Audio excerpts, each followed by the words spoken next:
Hello and welcome to the Next Level Supply Chain with GS1 US, a podcast in which we explore the mind-bending world of global supply chain, covering topics such as automation, innovation, unique identity, and more. I'm your co-host, Reed. And I'm Liz. And welcome to the show. All right, Liz, we're going to be talking about digital acceleration today, the good, the bad, and the ugly. Are you ready? I'm always ready. Yes. I appreciate that. You are always ready. And as we all know, the pandemic has absolutely accelerated the digital investments and innovation that's been coming to market. And some of our members at GS1 US and companies just around the globe are really benefiting from a lot of the prior work that they've done in investing into innovation. But some are being caught flat-footed. Today, we have Mark Baxa, President and CEO of CSCMP, which is the Council of Supply Chain Management and Professionals. Council of Supply Chain Management Professionals. And Mark, welcome to the show. Thank you very much, Reed and Liz. It's great to be here. Pleasure to be a part of the conversation today. Yeah, we're happy to have you here. We know you have a lot of insight in this, and I just want to kind of give our listeners just a little bit of background on you. So if you wouldn't mind, could you kind of take us through a little bit of your career journey and how you got to where you are today, and just a little bit about CSCMP? Absolutely. So my career began about 40 years ago in the sales and marketing area in the ag industry. And within a short period of time, I found myself in a new role, which involved international trade and marketing. And that was loads of fun. Got to know some great people around the world.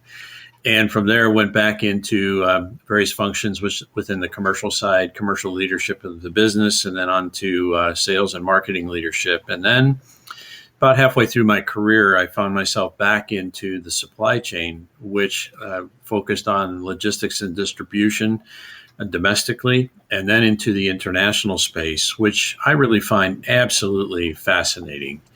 And then on to, in my final years prior to moving out of corporate America, I spent 4.5 years in the procurement and sourcing function, leading strategic sourcing, supplier enablement, and really supplier engagement around sustainability and diversity.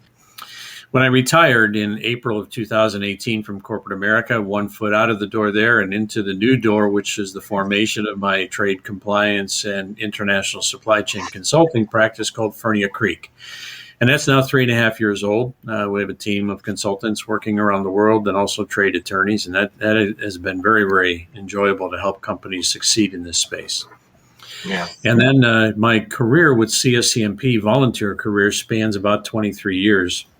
I joined the organization, I think it was in 1998, when I was given a really interesting task. At the formation of biotech in the ag industry, it was in high demand by today's agricultural producers, farmers, and others. So we were going to nearly double our sales within 2 years, and I had to figure out the pipeline to make that work. Wow. And it was then I said, "How do you spell that kind of logistics? I don't understand how to do that." So I joined. I'm being facetious, but I joined CSCMP and had a great conversation with a very large big box retailer who gave me the invitation to come and sit for a couple of hours at their corporate office. And this was that linkage through the networking of CSCMP. It was within 30 days I had access to a VP of transportation in this company. It was really, really cool. And she was just absolutely awesome in the way she shared, and that collaboration meant a lot in solving the problems that I was actually having to deal with. So fast forward, I found myself working through the St. Louis Roundtable and then onto the Global Board of Directors, and I served as an officer in the organization up until 2020 when I finished my term as the outgoing chairman of the board. And when Rick Blaskin retired in March of this year, the chairman of the board and the officers asked me to come in and fill in a indefinite role until we figured out what we were going to do in terms of backfilling Rick. So that's how I found my way to president and CEO of CSCMP. Awesome. Thank you so much. Yeah, it's such a wide array of experiences that you've had that kind of plays into this very weird last 2 years, right? And you have to rewrite what we think we're going to do. When it comes down to the basic, from your perspective and all your experience, what makes a good supply chain? Well, our members tell us, and what we also believe is it begins with individuals that have a real passion to succeed. So that gets really to the talent. We can automate, we can design, we can build all that we want. But in the end, competency and capability of the talent that's in the operations really, really matters. So if you expect to have a very fluid and highly productive, collaborative, high speed, competitive advantage creating supply chain, it begins and ends with the talent. I think the second thing that I would take from my own experience, but also what our members tell us, is that we want access to the best innovation. We can't hold still. We must continue to look at ways to do better what we think we're already doing best. Yeah. And I once had a good friend, Ben Cubitt, tell me, he said, Mark, you want to be careful about the use of, in his opinion, the use of the word best practice, because best can get in the way of better. We continually must seek better ways to become more effective, not just more efficient, but more effective. And of course, right now, we are on our heads from a supply chain perspective. We're not standing on our feet. We're completely upside down. Right? There's tremendous challenges in the supply chain that I'm sure every one of your listeners are not only understanding, have learned, but also facing, right, day to day. So I think supply chains must be prepared to innovate. And then thirdly, we're learning that one model doesn't preclude itself from being the only model. So the just-in-time inventory solutions that were created by, the genius of some creative minds such as Michael Dell, right? When he created almost the zero inventory strategy of building laptops, and he had a great footprint for that. The lean strategies that Toyota brought. And all of this leads to reducing the impact of negative impacts of high investment in working capital, et cetera, by having a very efficient, cost-effective supply chain. Well, we're learning now that resiliency and redundancy, albeit can come at a cost at some point, is strategic to our supply chains. And it all began in 2018 when the geopolitical shift started to become more the norm. What are these Section 301 tariffs and the impacts on our business for those that sourced out of China? Worse yet, for those that built infrastructure, their owned infrastructure, or created joint ventures in China. You just can't walk away from these things. And suddenly, inventory costs went up 25% with literally the stroke of a pen. So again, resiliency, redundancy, what are our opportunities to build that into our supply chain? So we have to have agility. I think agility is going to be more the norm. Not that just-in-time inventory doesn't matter, because everybody's really wanting to get back to that. But today, there's too much risk in planning that, too much risk in saying this is the only way we operate. So taking what you just said and expanding a little bit, there's obviously going to be trends. Are there a couple trends that stick out top of mind that folks should start thinking about to help these supply chains be more agile, be more resilient? Yes, a couple of things that came out and I think are still pretty popular in the press and will be for some time, I believe, and that is strategic partnerships and relationships matter. Yeah. So what do I mean by that? Everybody that is certainly looking at transportation as part of their business model needs to formulate unique strategies that perhaps build upon things we used to do, but perhaps got into a mode of taking for granted because there was just so much access, right? There was an oversupply for such an extended period of time, say from the mid-2000s up until COVID. That's completely reversed. So how do we get out of this? How do we get in it, first of all, and how do we get out of it? Well, strategic partnerships are going to matter going forward. Everybody's looking for capacity. And it's not just ocean, it's truck, it's all modes, even rail. So how do I redesign my supply chain, and what role do these strategic partnerships in transportation, for example, take place? How do I create this? Because let's be real.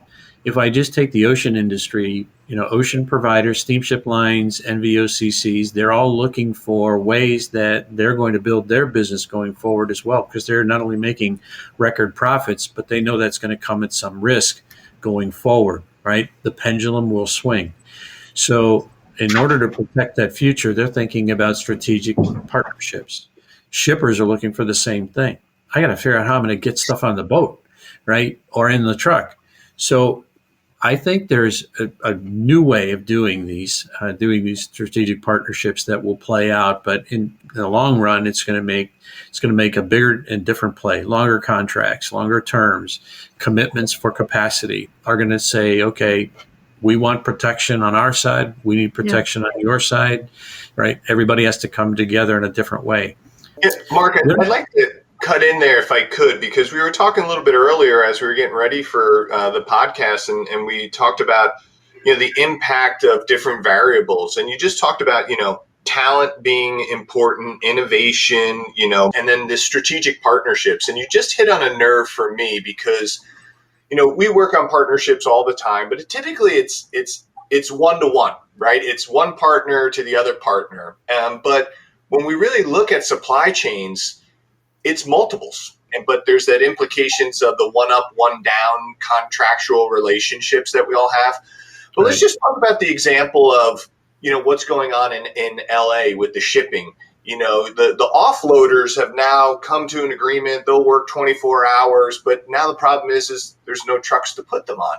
So, is this what you're talking about with this partnerships and strategic partnerships is really we're going to have to open up a little bit more and go A plus B is not equal to C, but A plus B plus C plus D plus E or F is equal to G as we go down the line. That's exactly right. We're having to get smarter about all of the different tiers of service providers, and when we in fact look to solve these problems, we have to understand the extended supply chain. We also have to have information that tells us how that extended supply chain is operating. We've got to have connections across the, if you will, let's just take the transportation sector. We've got to know where the gates are, and not the physical gates. I'm talking about the actual gates of information and progress occur, where the milestones are, and who's responsible for those. Yeah. So today, let's just look at the international transaction. You mentioned LA Long Beach, and the stevedore is willing to work 24 hours, right? X number of days a week, right? Well, you're not going to lift it off the boat if you can't get the containers off the ground, because if you lift it off the boat, you have a place to set the container. If you can't get the container out the dock with trucks and chassis, right, the whole thing doesn't work. Great that we said we'll work 24 hours. They're sitting there waiting, right? They're absolutely sitting there waiting for something to happen. So what's happening within the operations? So let's separate the physical piece just for a second and get back to that strategic alignment. Companies need to align with business partners in the transportation sector that understand and can articulate how those operations work, but also stay attuned to how things are working so that they provide, actual options right back on almost a real-time basis to their clients so that you can solve for these problems. I don't believe we're going to find a smooth process from end to end in anybody's supply chain right now. There are some that are really winning, right? Lego just announcing how their strategy has really worked in the toy business, and congratulations to them. So I think there are winners out there, right? Katrina, the coffee industry had the stinking containers when most of us couldn't get them, but 3 weeks before they bought up the containers. As far as I know, we were still able to drink coffee, right? They understood the strategy behind it because they had perhaps business alignment within their supply chain with their business partners to solve for the problem before it happened. Today, we have to solve problems on a real-time basis because there's so much variability and so many constraints at so many levels. We can't see them all. There's something new every day occurring that nobody anticipated because we just don't understand it and we never had to watch it before, right? So yes, the extended supply chain and those partnerships really to get a full view of all the variables matters. It's absolutely mind-blowing what we have to do today to succeed in making a delivery. The amount of effort and expense so many companies are going through to make something happen. So our partnerships are critical, and to say that we're going to get it all right is probably a misnomer, but we've got to get as much of it right as we can. Yeah, I'll tell you, I think we could spend a few hours just talking about that right there. And I love the quote you gave us, which is best can get in the way of better, which is, to me, it's kind of like, well, this is the way we do things here.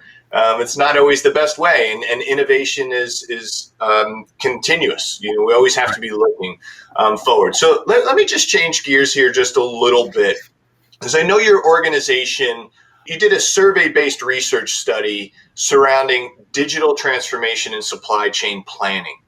What was the driving force behind conducting that study? And then can you share some of the bigger takeaways that you found from the study? Well, if I may, it was done in collaboration with one of our corporate partners, one of our corporate members, Tools Group, and they had an interest in doing this along with us. And the idea and we started to hear this, was bubbling up in the media, of course, is that, and our members were saying the same thing, is we don't really know where to step on this train or get off or get in it, right? We don't understand where innovation on the digital transformation path is occurring. And we wanted to assess, we wanted to learn together so that we could provide a benefit to our members, right? To help them explain so they could benchmark within their own operation. And that's what supply chain education is all about, helping our members understand better paths forward. So that I would say is the primary motivator. We always want to come up with innovative products to help our members learn and also benchmark their own supply chain and progress. So I think the key driver there behind this is, what does this journey really look like? And am I okay? Am I ahead of the pack? Am I behind? Can I access it? Who's accessing it and who's winning with it, who's not winning, those kind of things. So we really wanted to understand the state for our membership because they wanted to understand it. So the key learnings that came out of it is, we know that where CEOs are intentionally driving the learning curve and the adoption of digitization in supply chain planning, they're the ones that are ahead of the pack. They're the ones that are succeeding. The investment is coming from the number one desk in the company. Those that have to build from the bottom up and plead their case and justify it, those tend to be a little bit longer and a little bit more of the laggard in terms of their innovation around digitization and supply chain planning. And then you've got this big block in the middle. And the interesting thing is that small, medium business enterprises said through this survey that it is accessible and it is affordable.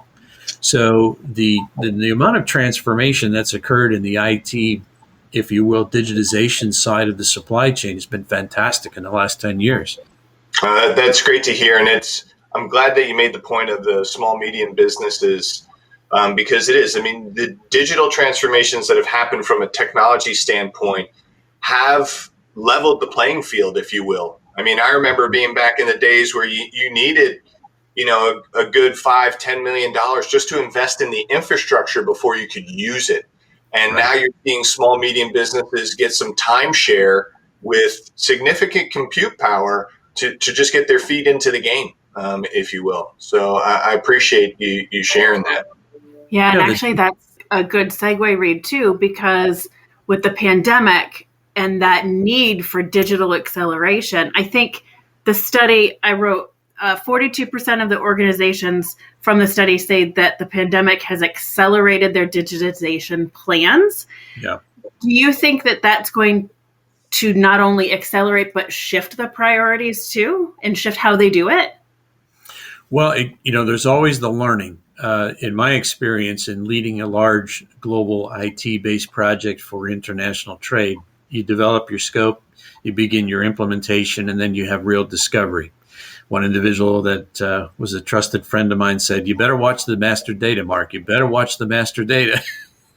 And of course, we'll just bust through it, put the blade down. Everybody will align because it's been endorsed by the CEO of the company. So everybody will line up. Nope, not true. Definitely a cost overrun, right? But I think, and I tell that as a story because there's so many learnings that happen once you begin. So to say that it'll become even more important, I absolutely believe it will, because without information, you can't measure, you can't understand, right? Yeah. The word of mouth and, Excel spreadsheets and emails and, Twitters and Instagrams or whatever else you use, right? Only goes so far. You really have to systematically organize your business and align around that, which delivers at the end, bottom end results, which the company's looking for. Yeah, I'd love to take that master data piece. I think it's a great opportunity to just talk about a little bit about what we do here at GS1 US is all about identify, capture, and share. And it's all about, being a rising tide to lift all boats in the industries that we support. And so we've been talking about the physical world and the digital world and this digital transformation. And honestly, I've heard of digital transformation all the way back to 2002, right after the dot-com bubble burst. And we've heard, and people are doing it in different, facets and capacities. I mean, the grocery industry was significantly accelerated because of the pandemic. I mean, it was just a forced, hand on them. But with that being said, master data, attributes, serialized shipping container code standards, location information, and the gates. You talked about both the physical and digital gates of information that's being handled. How do you think our organizations or our industries can work better together? Is there anything that we could be doing to help industry, or is there anything that industry needs someone to come to help facilitate? Well, there's probably a handful of opportunities for standardization which would simplify things. And I think we're close in many aspects. If you think about going back to transportation, the EDI methodology, everybody aligned around EDI, right? And now there's other technologies that we're aligning around for the simple transfer of information. I think there are gates and there are controls where standardization on the digital side will really help. I also know that from a standpoint of creating these digital platforms, there's also competitive advantage by having better pathways, right? So there's the mix of both. Not everybody's going to want to use the same thing because it becomes a commodity, right? So we're always looking for better. And let's not forget that in probably the biggest opportunity for us to lock down and standardize on digitization is cybersecurity. Yep. This is a significant problem for us, if not solved, right? So, and I'm really not talking about the control of malware and viruses, although these things can be gates. I'm really talking about intentional and deliberate acts of digital theft, IP theft on our businesses. And that's really not just necessarily novel IP, which it gets back to our patents, right? And protecting those interests, but it's really about the information we're passing to one another. And whether that's blockchain or other methodologies to create closed loops and protect those, those data interfaces. I think, I'm not an IT expert. I'm a user, right? I understand how it works and how it benefits. But the actual, if you will, the ones and zeros, the designs and the protections, I understand for many companies is a continual chase, because just as we come up with new methods to protect and secure data, they're undone by those on the other side, those who are, wanting to take on the criminal act of theft. So protection of our supply chain is critical. And I'll put a plug in here for supply chain security and, securing our supply chains, programs that endorse that or support it, that build out methodologies to preserve, and protect, our human interest through, preventing proliferation, like the CTPAT program and other things like that. They're all calling on cybersecurity and protection of that. So if there's anything that the IT sector of our supply chain business model can do from a standardization perspective is work on methods to lock that down. And I have no idea what that would be, but the continual evolution of that is of paramount. But I think there's been plenty of opportunity for us to see and step back and say, there is a lot of standardization. There's a lot of common nomenclature and common platforms that we use, albeit different arrangements by different provider to provider. But there's just, I think it's limitless, but yet there's opportunity for standardization within that. Well, I'm glad to hear you say that, and I feel it's always been a yin and yang balance, right? It's 2 steps forward, 1 step back, 2 steps forward, 1 step back. We're still making some progress, but we're going to have to balance. And I think back to the 90s when we had private networks. You had an Apple network, you had an IBM network, you had a Novell network, and they didn't talk to one another, but it was a competitive advantage for these large enterprises. But then internet protocol comes about and now everyone can play, but now there's new security and then there's new concerns. So I really liked your answer. I appreciated your perspective on it because it's important and it's never ending, right? Some people may think of that as job security, but we have to best can't get in the way of better. So I know Liz has a couple more, and we got to keep rolling here before we run out of time. Well, and you already really touched on one of my questions when you started talking about the specific technologies that are being used in the supply chain. And I think that conversation that we just had around the ability to standardize, and also it's not just like standardizing data, but you started going back to the strategic partnerships. It's everywhere. Like, how can we do things? How can we speak that same language?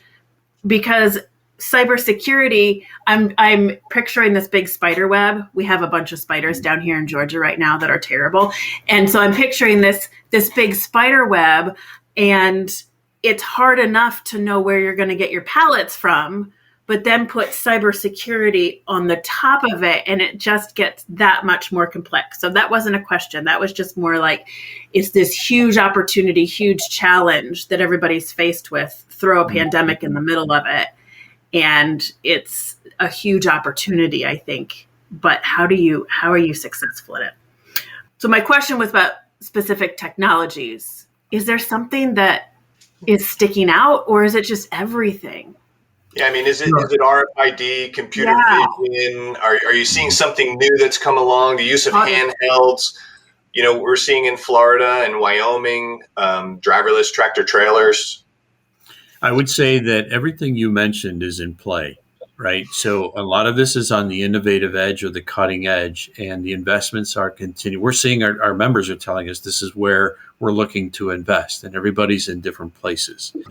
Let's start with, okay, so how do we can't eat the elephant all at one time. Let's or boil the ocean, right? So let's look at the fundamentals first, right?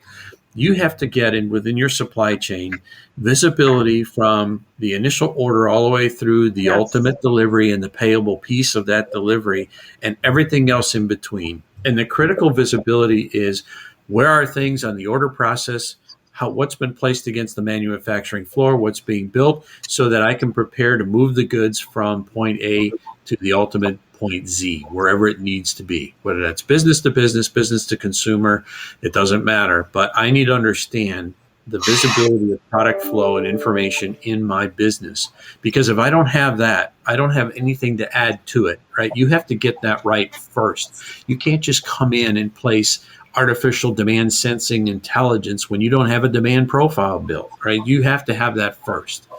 And it's the critical source of your information that you want to also understand where your constraints are. So you want to begin to learn, place your benchmarks, and then learn how you're doing against your benchmarks, so you find your pinch points and solve them. Information in this way is so valuable to the business, right? Then I would say on top of this, all the newer technologies, the demand sensing, artificial intelligence, and machine learning that comes from what's happening within your operations against what may be coming in the marketplace. And some of the demand sensing and changes of demands are so important that actually a half a day makes a major difference to a company, because inventory shifts and the build of that inventory may occur in that fast a time frame, right? When you have like products but maybe different channels. Take toilet paper. Why is it we found such a constraint early on in COVID for the home use, but we didn't have a problem on the industrial side? Well, everybody went home. That's the answer. Everybody went home, right? So we had this huge stockpile. Well, can't you just relabel it? Can't you just flip it and repackage it? No, those are separate channels within the same commodity, but different SKUs. So demand sensing, when we saw this was going to happen, or predictors, right? I'm sure that somebody knew, for the makers of Charmin, understood that we're going to need more Charmin. The question is, how are we going to make more Charmin? Because our industrial side of the house, whatever we called it, is a completely different supply chain, made in different places, coming from different paper sources and all this good stuff, right? So all of this had to be thought through, but information enables that. So today, we're learning. You asked about the work product that we did with Tools Group for our members.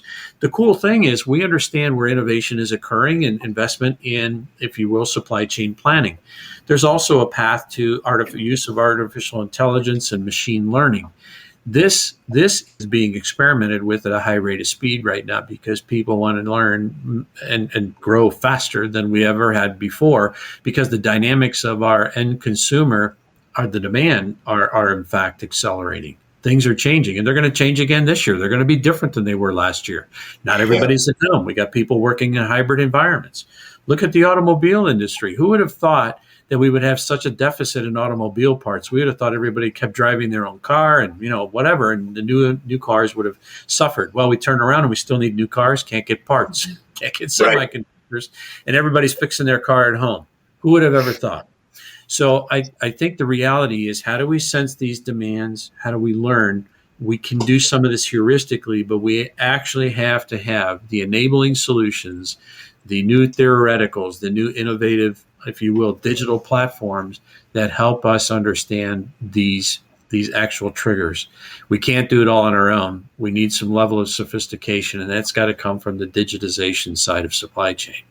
It's crazy. There's so much to think about and so much to work through. It's amazing. Right. I don't think there's ever going to be one single answer about what's hot and what's not, especially right now. There's an old Chinese proverb: if you want to know what's on the road ahead, ask somebody on the way back. Well, who's on the way back from COVID-19? Everybody's gone and nobody's coming back. We're still trying to figure it out, right? So there are some lessons coming out of it. There are some things like, we don't want to do this again. We already know that we need to revise and revamp our strategic sourcing strategies. We already know that what used to occur on the buy relationships of transportation isn't working. We already know that just-in-time inventory is called just-in-time bankruptcy now, because that doesn't work. So we have a number of learnings. Growing from what we understand today in these learnings to creating a better future, a better path, that's the road we're still trying to figure out, right? Yeah. It's the to-be designs of our supply chains. There isn't one point of contention that we have to solve and everything else gets better today. It's all on its head. Everything is on its head in terms of what we once knew versus what we're now trying to do going forward.